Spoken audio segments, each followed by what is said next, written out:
Revanth sir మీరు ఎక్కడున్నారో దయచేసి మాట్లాడతా.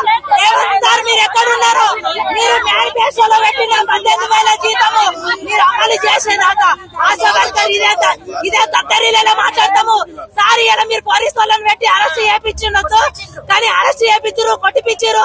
మా ప్రాణాలను ఎంత నిర్దాక్షంగా రోడ్లపై దిగజారదీసారో అంతకింత అనుభవిస్తారు సార్. సార్ మేము ఎలా చెప్పి మేము కమిషనర్ ఆఫీస్కి వచ్చాము, మేము వినతి పత్రం ఇవ్వడానికి వచ్చాము, మేము ధర్నాకు రాలే, ఒకరు దోపిడీ చేయలే, ఒకరు ఇల్లు దోపిడీ రాలే. ఇలా ఏ కేసు పెడతావో పెట్టించు, కానీ మేనిఫెస్టోలో ఉన్న 18,000 జీతం అమలు కావాలి, మాకు ఉద్యోగ భద్రత కావాలి. ఆ రెండు అయ్యేంత వరకు ఆశ ఏంది, ఆశ తడాకేందో చూపిస్తాం. ఇలా మమ్మల్ని ఎంత దెబ్బ కొట్టిపించినామో అంతకంత మేము తీర్చుకుంటాం. ఏ ఎమ్మెల్యే రాలే, ఏ ఎంపీలు రాలేదు సార్. ఆ రోజు ఆశా వర్కర్ పోలీసు వాళ్ళే పనిచేసిర్రు.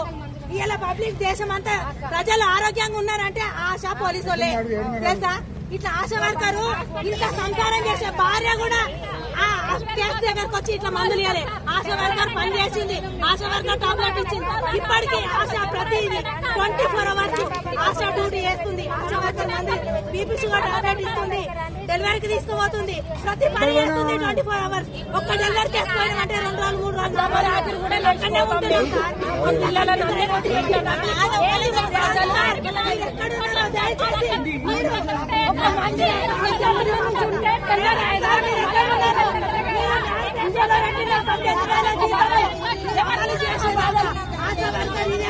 ఇదే తత్తరీలలో మాట్లాడతాము సార్. ఇలా మీరు పోలీసు వాళ్ళని పెట్టి అరెస్ట్ చేయించుండొచ్చు, కానీ అరెస్ట్ చేయించారు, కొట్టిపించారు.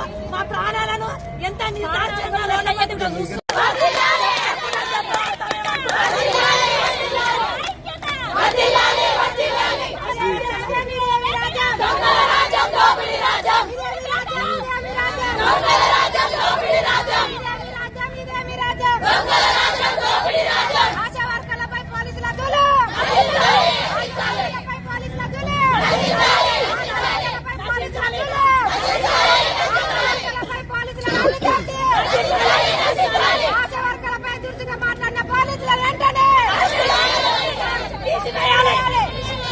ఆశా వర్కర్ కొట్టిన లేడీస్ పోలీస్ వెంటనే, ఆశా వర్కర్ పై దాడి చేసిన లేడీ పోలీస్ వెంటనే,